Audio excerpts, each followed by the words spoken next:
The New Orleans Saints get a 26-14 victory over the New York Giants in NFL Week 5 action.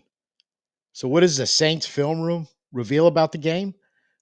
Look, overall, from beginning to end, it wasn't pretty, but there was some really, really good play in there, young players and veteran players alike. So, we'll break it down. Kool-Aid McKinstry's breakout performance, the explosive scoring plays by both the Saints offense and defense, and then we're going to look at a handful of plays that the video reveals they were all solid contributions to the win and will be contributions to the Saints getting better. I'm Tim. Let's talk Saints. So before we jump into the film room, a couple of things we need to talk about. One of which there was a lot of good videos to choose from on this play, but I felt like in watching it live and in recording the video yesterday before I released yesterday before I watched the film, I didn't fully appreciate how well Kool-Aid McKinstry played in this game. And his play was it it mirrored everything going on the field, in my opinion, because it was a shaky start. One of the touchdowns, Johnson got physical with him, was able to catch the ball. I believe it was the second one. But his play steadily got better, and he was really, really good at the end of the game. Most Saints players fall in that category, and even the ones that don't, for the most part, avoided killing us or doing something to make a bad situation worse. And I think that's all signs of a team improving. Clearly state this. Are we a good football team right now? No. Are we getting better? I really, really think so. Are we going to win enough games to make the playoffs? No, not in 2025. But can we have that showing that by the end of 2025, we can look at this team and go, yeah, there's the foundation. There's the building block. We've got to go make some ads in the draft or maybe free agency if the salary cap allows it. But the hopeful goal is this is a 34 game season. There's 17 in 2025 but it's the 17 in 2026, the second part of our season, so to speak.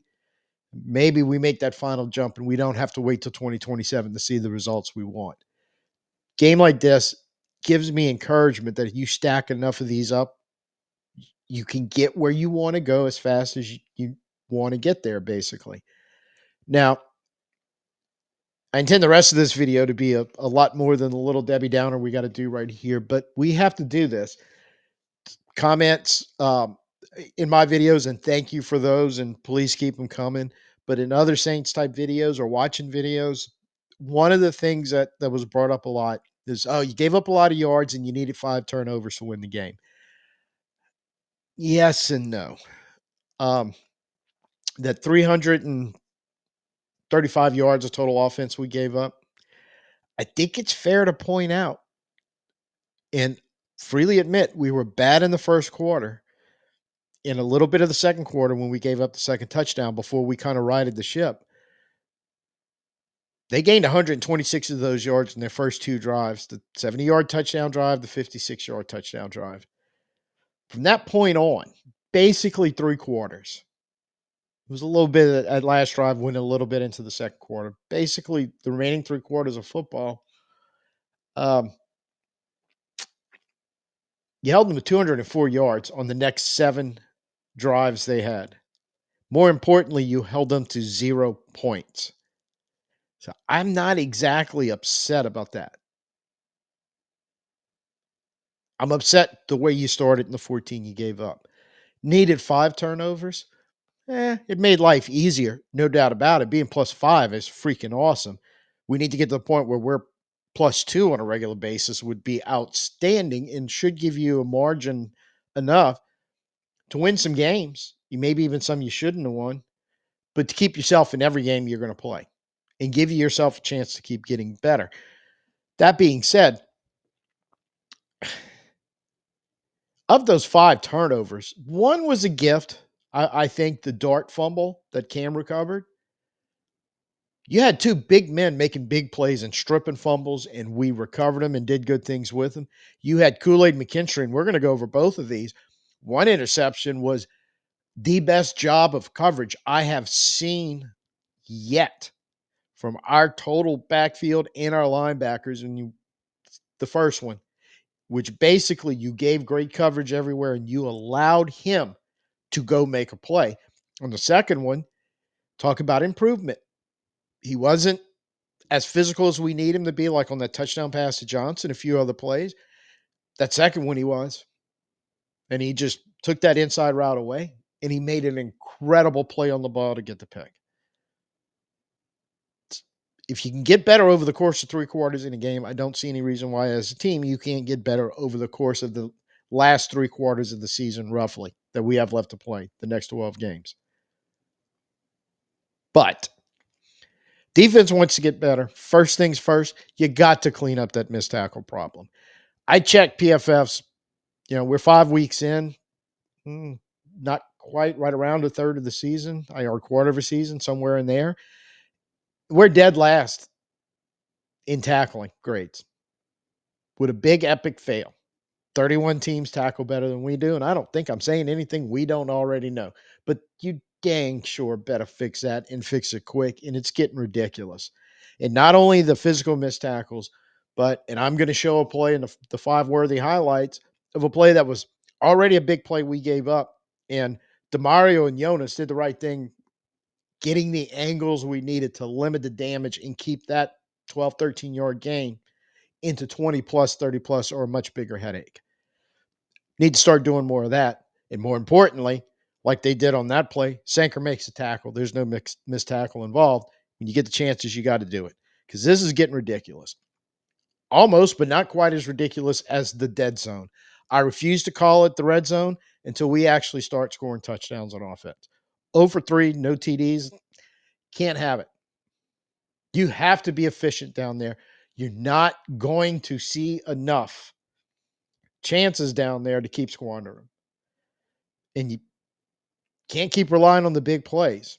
I think we're capable of them, but those big, explosive 87-yard touchdown plays in the NFL, passing is quietly going down. Then it's starting to get a little loud now because of the way these style of defensive teams are playing. They're going to let you grind it out on them. They'll give up some yards. They just don't want to give up points. And that's what teams have been doing to us. We got to figure out a way to fix that. Special teams is borderline disaster. I don't know if I really even want to talk about them. Groupie, make some kicks. Return guys, figure out when you have to return it and when it will be a touchback, not on the 20. You didn't help us. So we take the ball for whatever reason, win the coin toss. Normally you defer, we take it, screw up a kick return, screw up another one, starting off on the 20, when just about everybody else in the NFL is starting off 35 plus on most kickoffs nowadays. You can't give up 2.5 first downs worth of field position by not handling that. Covering kicks, same exact thing. Thought we were okay on punts, but I'd still like to see that be better. Groupie, I love that you saved probably a touchdown with that tackle on kickoffs, but I can't stress this enough. I need you to make field goals. Please, please. You can't have any more misses. So outside of that, that's it. We'll cover more on these subjects when we get ready for New England, who's coming into town. And like I said, I have the 3 Kool-Aid, I think the 3 best plays he had all day. The 2 explosive touchdowns, and on that, just to put a cap on it before we get to the review, those 5, what I'm calling more worthy highlights, it's kind of a mixed bag in there. Some stuff that we make a play that gets taken off the board because of stupidity. Because Granderson at that point is able to trust what's going on behind him and goes, I've got this pass rush down. We've got plays where Jonas and DeMario saved with something that could have been worse and keep giving us another chance to go make a play and not give up points. Third down plays on conversions. One of them, we did a really good job. Another one could have been better, but it was good enough to convert, because our third down conversions, for the first time all year, we converted more on offense than the defense allowed. Got to keep that going. And a running play where it wasn't perfect, it was good enough. You got 11 yards on it. And to get Kellen Moore in the conversation, showed me something that I'm really excited about. A play caller who's actually looks like he's thinking forward and trying to set up big plays later on in the game. So this is Kool-Aid interception number 1. He made a great, outstanding individual play amongst a great, outstanding job by the whole secondary once I went back and watched this on film. Prior to this, I had just been focusing on Kool-Aid, but then I noticed what some of the other players were doing on this, and this is an example of how we can get this defense to run right. You can cause all kind of problems for opposing quarterbacks. So Dart's taking the snap. We were showing a four-man front. We're actually sending five because Pete Werner is going. We're showing single high safety. So Kool-Aid and Howden on the bottom of your screen. Taylor and Riley at the top of your screen are getting their matchups right now. DeMario's kind of in the middle of the field, sort of as the spy. But as the play develops, they send two crosses from the bottom to the top of the screen from the offensive left to the right, while crossing the two receivers from the right back down towards the left. And while this is going on, Kool-Aid and Howden have passed both their guys off, and DeMario for a split second is going to have to deal with them. Taylor is staying with his guy across the field. Riley's staying with his guy deep. But now Jonas Sanker has realized, hey, we're about ready to have some problems right here. This guy in the middle of the field sitting on the hash is about ready to break open because DeMario can sit in that space a little while, but he can't cover both of them. And Sanker grabs him. DeMario's grabbing the short guy. The only guy he really has a chance to cover, he's grabbing him. Howden is now in the middle of the field. He's kind of taken over the DeMario responsibility. I am kind of the spy, middle of the field. I got to clean this up. But the most important thing, because now Sanker has moved out of that deep drop zone as the safety to pick up the tight end. Kool-Aid has just realized, hey, I'm about ready to become the free safety. And as Dart is rolling to his right, there's almost no way he's going to be able to throw the ball back all the way across the field to this receiver on about the 19. So the whole defense is now sliding to that outside third towards the Giants bench, realizing the ball's got to come in here.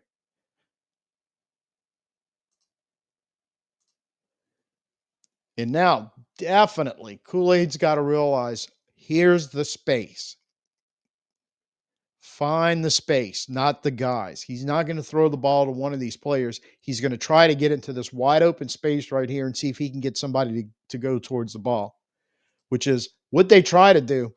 But Kool-Aid has read that the whole way, makes a great interception, great play, and it was allowed to happen to Kool-Aid to kind of play that center field because on that play, everybody else did their job in coverage. Kool-Aid interception number 2. Ball's just been snapped to Dart. We're sending the front four plus the blitz. We're matched up everywhere, kind of too high, matched up underneath. Dart realized what's going on. He's got to get rid of the ball quick. And for some reason, he's looking to that outside receiver instead of the receiver kind of right in between the hash and the sideline. But regardless of what he does, he's got to get this ball off. Because he decided to try to take the outside route, Kool-Aid, who we had kind of been on him a little bit for not being physical enough or winning some of those physical one-on-one battles, I should say, because it wasn't like he was shying away from the physicality. He was just, at times, they were getting the best of him. Happened earlier in the game on one of the touchdown passes to the tight end. Right here, he holds his ground. And for whatever reason, this is where Dart's trying to get the ball into. And because of that, there is no timing on this play coming back on that inside route, trying to get back to the inside of the field. Kool-Aid has it completely cut off, and Dart just now is releasing the ball with really no chance to complete it because he is trying to throw it to the spot where he was thinking the receiver was going to be. Just Kool-Aid did not allow the receiver to get there, and the receiver didn't do a good job of fighting through it. But what's really amazing on this, Kool-Aid has to make a catch like a wide receiver would on an off-target pass. and is able to do it and get the pick. Hell of an effort. Just from being physical, jamming that thing up, and taking advantage of probably the wrong read by Dart and making a play on it. Kind of stuff we need all our defensive backs to do, but Kool-Aid was really, really great at it today. We're going to end it on one of Kool-Aid's 3 pass breakups, and this is late in the game. They are in the red zone trying to score. They're down 2 scores, 12 points, trying desperately to get back in this game. We've got him matched up one-on-one with Theo Johnson, who was a big physical tight end all game and was using that physicality to get open. They had him matched up on Kool-Aid, and I'm sure from the get-go they realized, hey, we got a one-on-one matchup out there with the guy that's been beating up on these DBs all game long. We're going back to him right here. I don't even think Dart had a thought of throwing the ball anywhere else.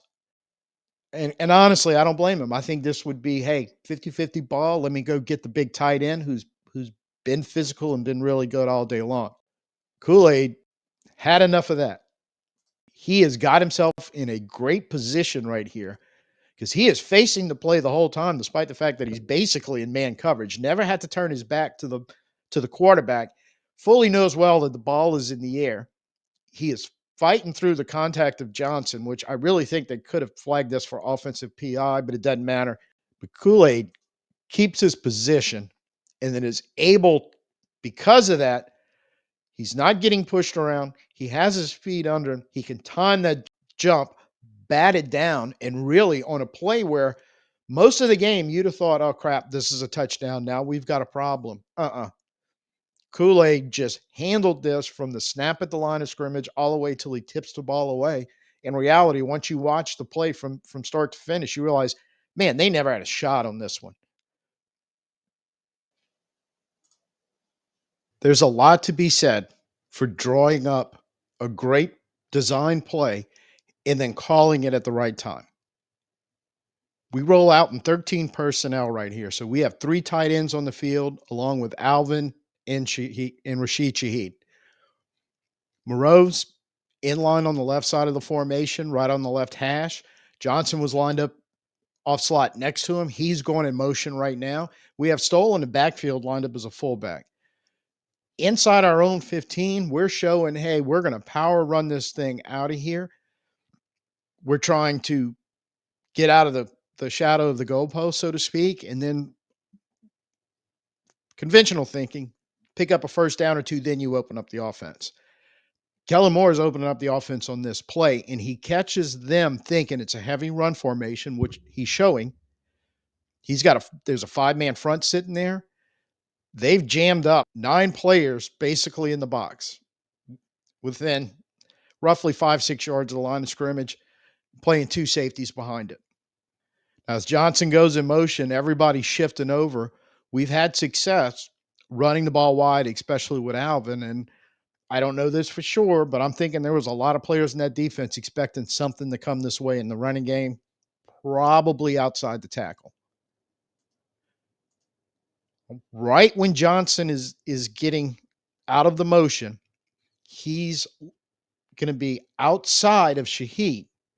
That corner has slid over. The safety on that side, Tyler Nubin, who's the victim of this play, slides over. And the next thing you know, they're kind of showing the corner's taking Johnson, and Nubin, good luck, buddy, has got to deal with Shaheed going downfield on a deep route. And I don't know if there's a safety on the planet that's going to be able to handle Rasheed Shaheed on a deep route. Snap the ball. We're going to play fake. And you can see the defense is already starting to zero in on what's going on with the skilled players. Corners matching up Johnson. Nubin's looking at Shaheed. You've got the linebackers looking in at Stoll and Alvin, ready to deal with them. The backside is concentrating on Moreau. So after the play fake, this is where the problems start. Corner is pretty much on the outside of Johnson. He's setting up to go wherever Johnson goes. He's facing Shaheed. So if Shaheed would have broke out on an out route, he'd have been coming towards the corner. I'm assuming they'd have played it off on some type of switch. but it doesn't really matter because Newbin he's square right now. He's in pretty good shape. Safety on the other side, Holland, is kind of recognizing this play as look, it's a pass play. Right now, it's a two-man route. He knows everybody else is accounted for. Now, he's maybe a little out of position, not quite deep enough, but he's realizing I'm about ready to rotate to being the deep safety because my guy Newbin is going to have to deal with the wide receiver coming out. And the mistake here, Holland is not in position at this point, even though he was trying, and he wouldn't have been much help on this play. But Newbin anticipating this deep ball, but guessing or biting on that double move, the quick move to the inside, his hips are turned. Hell, his back is almost a Shaheed. Now, with little bit of help he had was to the inside, but he's got zero help on the outside. It is nobody but him that's got to be able to deal with that, and there's no way he can deal with that from that position. And our guy Spencer Rattler has quickly figured this out. His ball is coming out, and Shaheed is coming right out of his break. And this was a great example of what we spent a lot of time talking last week, reading where the space is, getting to the space, getting the ball there on time and on target, and given things to in these zones designed to not give up explosive plays. Getting in that space and you're going to get that explosive play, especially when you have a safety locked up on one of the fastest guys in the NFL. And look, you just ain't catching that on your best day. This is right after the snap. Dart has faked to the tight end. They were in shotgun. He made a play fake towards the tight end, which I don't think anybody in our defense bought for a second. And now he's handing off to Scattaboo, excuse me. They're trying to single block this right now all across the line. 74 is not engaged. He's looking at Werner and decides to step that way and creates a nice little crease for Brian Brzee, who's beating his block to step to the inside. Jordan Howden, meanwhile, notice what's going on, and he's stepping up to fill the hole. So when Brzee breaks through, and I think this is call it maybe a rookie mistake. Scattaboo doesn't cover up right here and just fight for what he thinks he can get. He's actually planting, trying to slip through that small hole that Howden's closing on. And somewhere in that process, the ball gets just loose enough for Brzee when he comes in there and lays the lumber on him, gets a hand on it, and strips it out. Now Shepard, who just stood the guard up, who's trying to handle him one-on-one, just stood him up and was able to get off at the last second. He's sliding in there. So now at this point, ball is loose and coming out, and Scattaboo's being tackled by two very large men.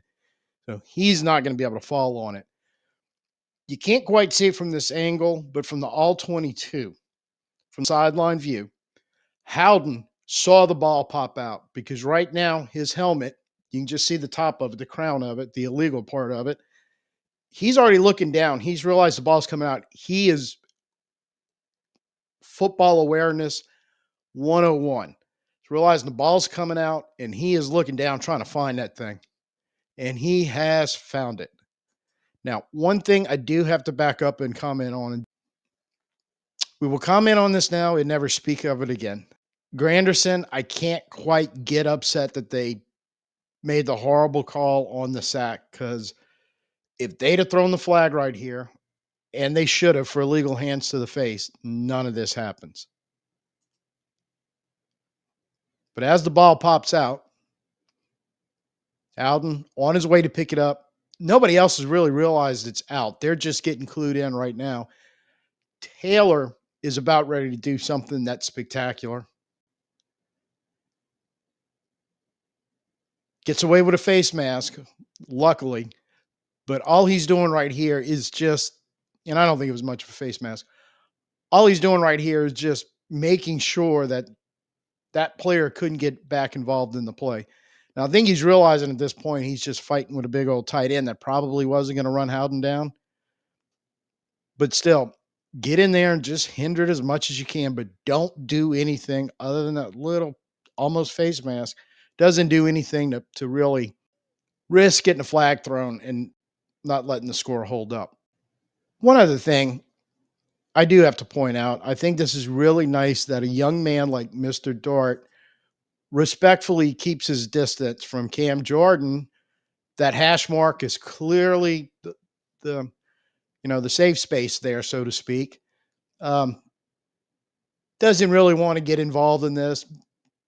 I think Cam, I don't know this for sure, it's just a hunch, but I think for all 80 yards of that play, Cam was giving him the business all the way down the field. But respecting his elders, Mr. Dart decided, I think I'm just going to stay on this side of the hash. Here it's 3rd and 7 in the third quarter. We need to convert. The Giants typically on third down, not typically, but a lot of the times on third down, they're going to go single high safety man, and that's what they're doing here. We dial up a pretty good play on this one. Now they're going to bring some pressure to the offensive right that we're going to have to deal with, but they're manning up. We're trips left. We have a tight end on the right hand side of the line of scrimmage or the formation, excuse me. We're going to go route, go route. But Olave, who's inside on the slot, is going to cross the field. And he's headed for that big giant space up at the top left-hand corner of your screen. Meanwhile, the tight end is going to run an out route to hold that defender that's man up on him and create that space. And what makes this play really, really good is the fact that because of that pressure, we had to throw a scramble drill on top of it. We've struggled with the scramble drill in previous games, but we pull a pretty good one off right here. By comparison, on the Kool-Aid McKinstry interception, the Giants did not. So you see, looking for the go routes, that forces the safety to have to deepen up. Olave's getting inside position, so he is, and they're giving him some cushion. He's going to be able to cross with no problem. Because that other defender is stepping up, Rattler has a clear window, and I probably would have loved to have thrown the ball sooner, but that pressure that they brought on the offensive right is now getting to him. So he's got to scramble out a little bit, but heads up, Olave's calling for the ball, and he puts it right on the money in the space where it needed to be. If he gets a clean pocket, there's a chance he's able to get this ball out without having to move to his right and hit Olave somewhere between the hash in the numbers, around the numbers, where Olave has space to catch that ball and turn it up the field on that defender. This goes for 17 yards. We'd have had a chance at adding some yards after catch on top of that. Great job on the scramble drill. Everybody kept their heads. We pick up the third down. Now here we're in the second quarter on a 3rd and 2. Giants again showing a man look on third down and some simulated pressure. We have just put Shaheed in motion. He is now at the bottom of the screen. So we went from trips left to more of a balanced formation, twins on either side. And they're actually only sending 4. Get back into coverage a little bit. But we recognize that man route, and we've got a rub route, big play, whatever you want to call it, going on at the offensive left at the top of your screen.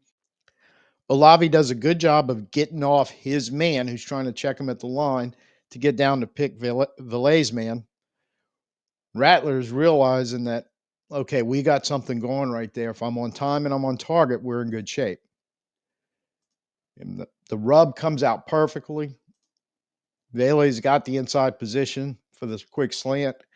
However, on time, not quite on target, but at least this time it was on target enough that Valet, even though he has to reach back, still has a catchable ball.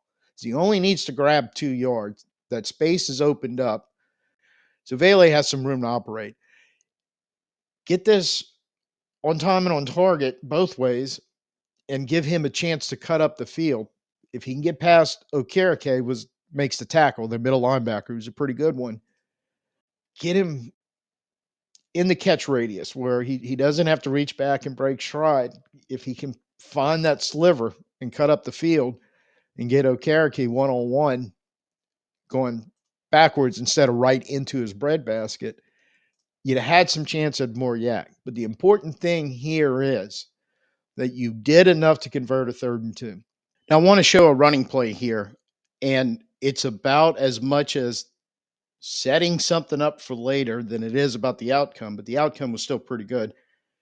First quarter, we're now 1st and 15. We had just taken a penalty, and we're showing 13 personnel. At this point, we have 2 tight ends on the left. Johnson, Moreau's inline tight end next to Banks. Johnson, right off him in the slot, goes in motion. We have Stoll in the backfield, acting as the fullback. We're on the near side hash to the sideline. Only one difference. Devon Valet is lined up as the wide receiver and not Rasheed Shaheed. Motion plays out and he reverses, goes right back where he was.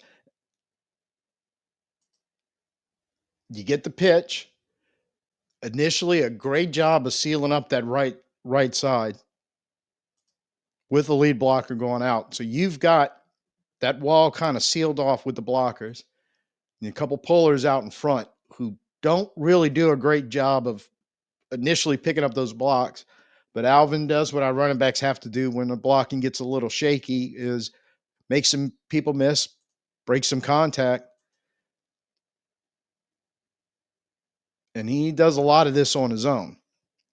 So I had said this in the previous video. I'll say it again. It wasn't the cleanest amount of blocking going on, but at least it was serviceable and giving our running backs at least some opportunity to make some plays. He gains 11 right here. So you went from a bad spot at 1st and 15, way behind the chains, to getting yourself back into a manageable position. If the blocking is better, that can go for a long way. But Moore kind of uses this 13 personnel, this formation, but with some slight changes to the touchdown play from Rattler to Shaheed. He changes receivers and he has Johnson keep going in motion on that play, like we looked at earlier, to get outside to draw the corner and get a safety on Shaheed. It is really good to see because we have not seen this recently in the last 2 or 3 years with our offensive coordinators using plays to try to set up another play and then realizing, hey, I gained 11 on that play. Luckily, we didn't have the greatest blocking in the world, but it worked out enough that now I can go with that similar look out of 13 personnel again. I'm very happy to see we've got a play caller again and dial up something later that with a wrinkle on it that we can hit a big play with. And we did it in this game. Okay, before we break this play down, and yes, this is the Granderson sack that was taken away. And as I said earlier, I was prepared to totally rant on this. I feel like I can't once I realized that Granderson got away with an illegal hands to the face on our defensive touchdown. So while I'm still angry at it, I'm going to recognize that quite possibly the NFL sent on purpose the worst officiating crew they had to do this game because let me just tell you, watching film, they could have thrown 50 flags and probably should have in this game. About 20, 25 both ways. They didn't. It's what we have to deal with, but we came out on the better end of it. And if we're going to trade bad call for bad call, like I said, I'd rather give up a sack and keep the defensive touchdown. All that being said, at this point, we have them down 2 scores. They're having to try to throw the ball to get back in. We know it. Earlier, I showed you that Kool-Aid interception where the secondary and the linebackers played it all perfectly on a scramble drill. It's a whole different world when you get to rush the passer in these situations. You don't have to worry about contain. Because on that McKenzie interception, he broke contain. He was scrambling, and it wasn't any big deal. Everybody back there had everything picked up, including people coming up to take care of him. You don't have to worry about the outside contain. Sitting in that wide nine like Granderson is, 78's going to have a hard time doing anything trying to block him anywhere reasonably away from the quarterback. Then you're looking at a rookie running back who's a very good running back, but you always have to ask with these rookies when it gets in the passing game, not only blocking in the backfield when you're trying to throw the ball and the defense knows you're trying to throw it, but when you have to do something like this and get him in the slot, can he handle a chip if you need it? Because without a chip, there is definitely no way 78 is going to keep Granderson anywhere away from Jackson Dart on this. So at the snap, he gets off. Scatterboo just doesn't react, do anything fast enough. I think he recognizes I got to chip him and help 78 out, but he gets nowhere near him. So he's just going to go ahead. The best thing he can do is releasing the route and hope Dart notices before he gets speared in the back. 78, like I said, there was almost no chance he was going to be able to block from there, and zero chance without getting some type of chip from Scatterboo right there.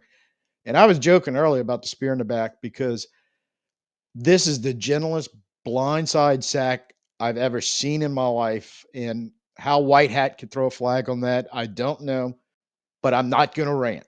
I promised myself I'm not going to rant. But boy, I really, really want to. Now, this is one where they hit a big play on us. It's a 12-yard completion to Bellinger, their tight end. And this is right at the point where Dart has realized his initial read was to the top of the screen, the defensive right. We had everything covered up pretty good back there. Two players you have to watch right now. That's DeMario right on the fleur-de-lis, and he's got two tight ends in the area. He's got Bellinger on the cross, Johnson running right at him. Right behind him on the hash, well, not right behind him, about 12 yards behind him, is Jonas Sanker, who's back there playing safeties, realized we've got pretty good coverage right here. And I think he actually noticed Bellinger was running free on the cross. And that's what Dart's going to end up having to take. Now, like Ed said earlier about terrible officiating, as Johnson's going by, he may or may not have grabbed on and gotten a piece of DeMario well past the 1 yard zone where you can do that as a receiver. But the result of that is DeMario can't close at all until after the ball's caught. If you notice, Sanker had been moving forward the whole time, realizing where that ball was going and closing. He had about a almost 20 yards to cover. He's knocked it down to about 15 or so right here, give or take a couple of yards either way. DeMario, being a Hall of Fame linebacker, knows if he goes right at Bellinger at this point, there's a good chance he's not going to get there in enough time to do anything. There's almost no chance to stop him short of the sticks that he's going to pick up the first down. At this point, you're trying to limit the damage as much as possible. As DeMario doesn't take an angle right at the sticks. He angles out a little bit, realizing I've got to get an angle to get downfield so I can tackle him.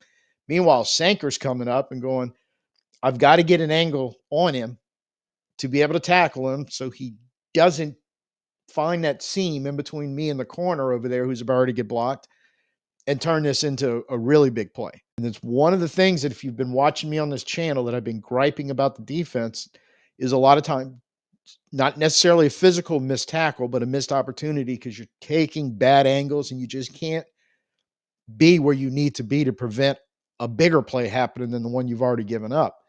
And in this case, it's ticky-tack whether or not we actually did anything wrong in this play other than they got a really good rub downfield on DeMario. You see DeMario taking that angle, deeper angle, Sanker coming right in, meeting him right at the right spot because at this point, even if he breaks his tackle, he's not going anywhere. He shouldn't. Bellinger has to make a choice of what he's going to try to do. He tries to pop it outside and probably the right choice, gets a couple of extra yards out of this. But Sanker makes the tackle, cleans it up nicely. Yeah, you gave up 12 plus yards on this play, 13 yards, but previous weeks, this type of play, and even earlier in the game, this type of play would have went for likely 20 plus. But you recovered. You limited the damage. You keep giving yourself a chance. And any other comments you want to drop, but go ahead and tell me about, I mean, we've been having these conversations or these comments in the chat in the comment section rather. Um, about how this game was. There's a lot of differing opinions, and I get some people aren't maybe as excited as I am. My excitement comes from, again, wanting to get better, and also taking a day and a half to comb through film and try to cut some stuff up when you win is a whole lot better when you lose. So at this point, definitely take what I can get. But I feel like as an organization, have to take these things, have to get some more wins. You got a winnable game coming up against New England, and we will be covering that later in the week. So keep your eye out on that one. I still think it's a winnable game, but what they did up in Buffalo up Sunday night, mm, maybe a little tougher and a little better team than I thought. We'll break it all down Friday. So first time here, like what you saw, please hit the like, share, subscribe, comments, keep them coming. Um, I know there's some stacked up today as I'm doing this video, but this was a little time consuming, and I will catch up on them as soon as I log off here and get this one ready to upload. So till I see you next time, I'm Tim. Peace out in Who Dat.